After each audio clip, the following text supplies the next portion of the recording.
serio. Escuchen bien, vamos a hablar de la automedicación, para que ustedes lo entiendan. Es la utilización de iniciativa propia, sin intervención por parte de los profesionales sanitarios, ni el diagnóstico de la enfermedad, ni en la supervisión tampoco del tratamiento. ¿Sabían ustedes que en España mueren más personas por automedicarse que en accidentes de tráfico? Fíjense, porque además Canarias es la tercera comunidad autónoma donde más automedicación existe, un 27,8%. Wendy, yo te voy a dejar por aquí porque vamos a poner todos estos datos en claro para que queden firmes. Laura Botella, muy buenas tardes, gracias como siempre por estar con nosotros. Oye, esto de la automedicación es más habitual de lo que parece, ¿eh? Sí, Pedro, mucho más. De hecho, en el 2020 lo llevamos un poquito mejor porque con la pandemia del coronavirus, etcétera, las personas nos consultaban mucho más en mostrador, pero ahora ya volvemos a las andadas. ¿Y qué es lo que nos lleva a automedicarnos? Vamos a explicarlo para que la gente lo entienda en su casa. Sí, tenemos en la tableta aquí una indicación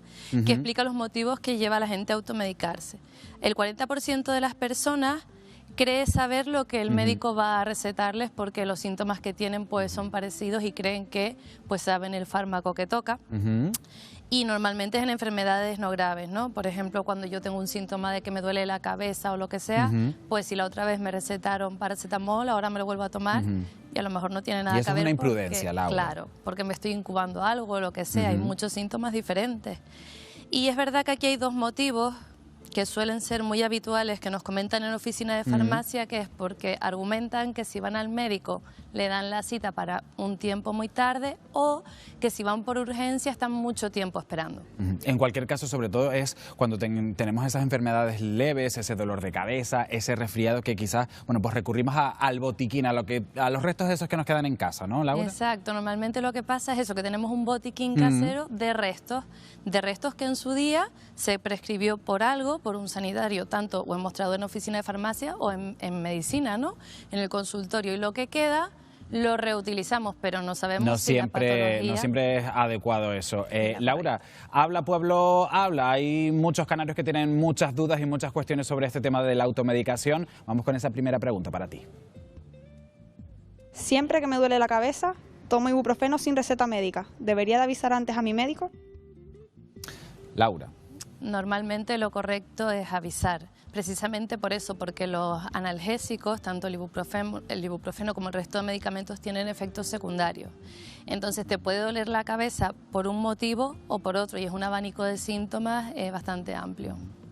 Y, Laura, ¿qué pasa si abusamos de esos medicamentos que utilizamos para automedicarnos? Siempre hay esa parte negativa, ¿no? Claro, por ejemplo, en el caso del ibuprofeno que comentaba la chica, es nefrotóxico, es decir, tóxico para el riñón.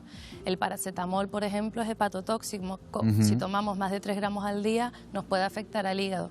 Y, por ejemplo, en España, los antibióticos, que también tenemos un uso abusivo, eso de los que quedan por ahí, yo creo que es el tercer país en Europa que más consume, pues también tienen efectos secundarios. Pues Laura, precisamente la siguiente pregunta tiene que ver un poco con eso, con esos efectos negativos que tiene la automedicación. Vamos a escucharla.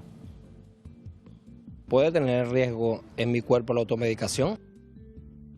Sí, los tiene, claro. Muchísimos. De hecho, hemos puesto aquí unas pildoritas que vamos a comentar de todos los riesgos que supone. Bueno, pues vamos a descubrir qué se esconde detrás de estas pildoritas, de estas cápsulas. Por ejemplo, a ver, no conocer el uso correcto. Esta es una de las principales consecuencias negativas. Laura. Exacto, porque cuando guardamos las cosillas en la gaveta, ¿no?, y los fármacos, a veces el prospecto no lo guardamos, o se borra, o se estropea, o no lo leemos. Muchas veces no leemos toda esa Biblia, ¿no?, que hay ahí dentro del medicamento. Y que es tan importante leerla. Y que es tan importante. O no nos acordamos para qué nos lo habían mandado y lo tomamos para otra cosa, por ejemplo. Vamos con la siguiente cápsula, a ver si la puedo sacar de aquí. Ahí. Tomar decisiones por uno mismo. Esos momentos en que nosotros nos creemos que sabemos más que el médico, ¿no, Laura? Sí, ese es el resumen. Ir a asistencia sanitaria, sea en oficina de farmacia, ¿vale?, si es una enfermedad leve, o en consulta médica. Acompañarse del sanitario. Con la siguiente, enmascarar síntomas. Claro, por ejemplo, si tú te encuentras como que te duele la cabeza, ¿no?, por decir algo, y te tomas un paracetamol y pasan 3 o 4 días y sigues con una inflamación y un cuadro general, y vas al médico y el médico te explora, tú ya tienes atenuado Claro. ese síntoma. Entonces él puede hacer una valoración de la enfermedad que no es completa, porque tú ya has atenuado unos síntomas y puede haber un mal diagnóstico. Claro. Vamos a descubrir la siguiente píldora. Yo se la voy a dar así, ¿vale? Sí, venga. No conocer todos los efectos. Exacto. Puede no conocer todos los efectos del medicamento, porque hay un medicamento que se utiliza para 3 causas, por decirlo así, y tú lo estás usando para la otra que te acuerdas distinta. o sí, Claro. no tener ni idea. Vamos con la última, Laura. Y la última, pues sería esta. El mezclar medicamentos, que eso también es un peligro, ¿no? Sobre todo para gente que tiene un tratamiento para una enfermedad crónica, que luego pues se toma pues otros medicamentos, pues por ejemplo, para el dolor de cabeza y que a lo mejor está contraindicado. Claro, a lo mejor te sientes como con un cuadro gripal, es tu sensación, te tomas un jarabe y un antigripal, los mezclas y puede que esos dos en concreto tengan efectos que uno potencia el efecto del otro, o lo inhibe, o te da sueño y no puedes conducir, una serie de cosas que hay que saber. Ese precisamente va a ser la cuestión que vamos a abordar ahora, que muchas veces utilizamos mal los medicamentos, sobre todo a veces confundimos analgésicos, antibióticos, esto es para la cabeza, esto es para el dolor de hueso. Siempre hay que saber para qué utilizamos esos medicamentos y lo vamos a aplicar con todos estos que tenemos aquí, ¿no, Laura? Sí, de hecho vamos a hacer un taller que a mí me parece bastante importante porque todos tenemos tipos de comprimidos o pastillas en casa, ¿no? Y es importante saber, lo primero, la diferencia de los 3 últimos que tenemos aquí. Estos 3 últimos. Exacto, de lo que es un comprimido normal.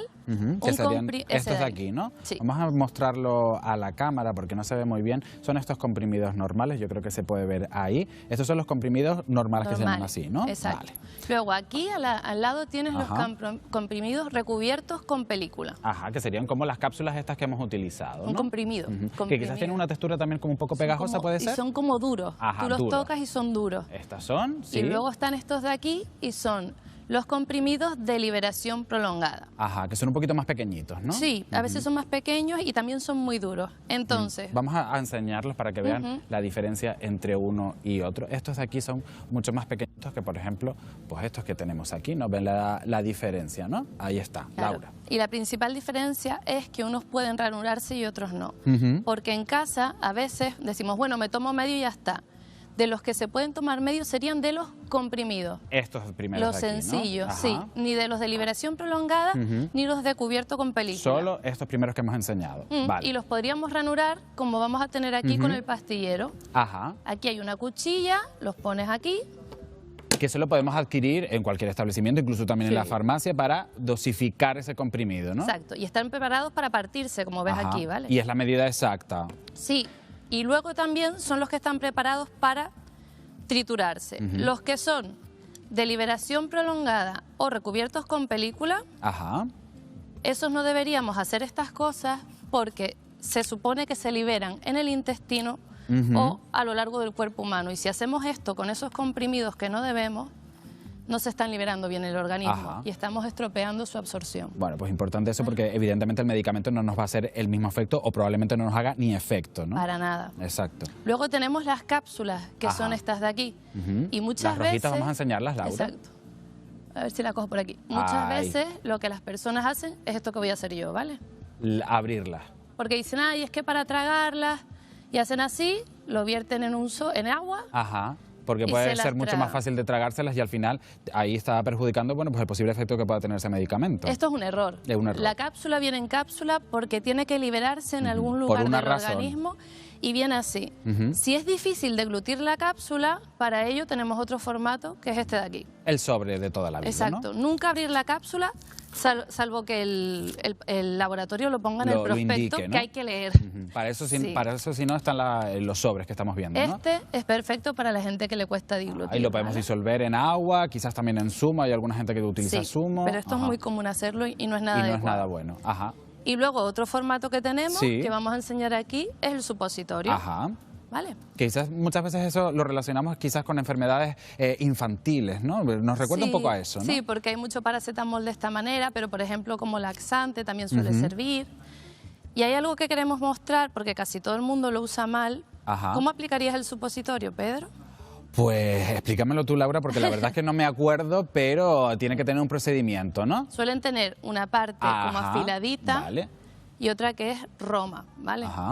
Pues se meten así. La parte picuda la coges con los dedos y lo introduces así, para que el esfínter, cuando pongas el supositorio, cierre y lo empuje hacia arriba. Y pueda llegar al organismo. Muchas veces los papás lo ponen al revés, en forma de flecha. Error, porque sale otra vez. Recordamos esa parte picuda para afuera. Así, exactamente. Vale. Fenomenal, Laura. Hoy ha quedado clarísimo, pero nos queda una última cuestión de los canarios para Laura Botella. La escuchamos.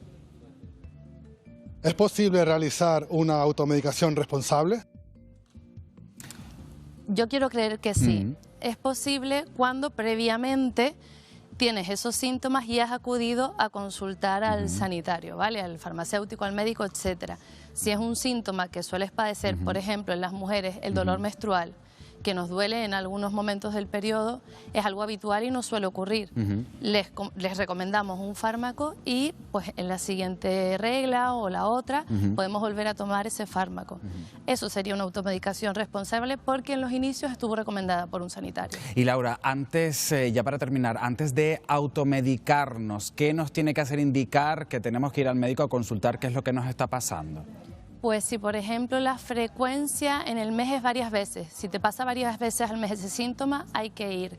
Si dura más tiempo del habitual, por ejemplo, 5 o 6 días, si el síntoma empeora, es decir, si no es estable o mejora y empeora, tienes que ir. Y luego hay situaciones especiales que siempre deberían acudir a consulta médica, como embarazadas, ancianos, polimedicados, niños, en esos casos. Todas esas circunstancias especiales que tenemos que tener en cuenta si nos pasa cualquier cosa. Laura Botella, muchísimas gracias por toda esta explicación, que nos queda muy clarito cuándo y cómo tenemos que utilizar siempre los medicamentos y sobre todo siempre consultar con nuestro médico y con nuestro farmacéutico. Gracias como siempre.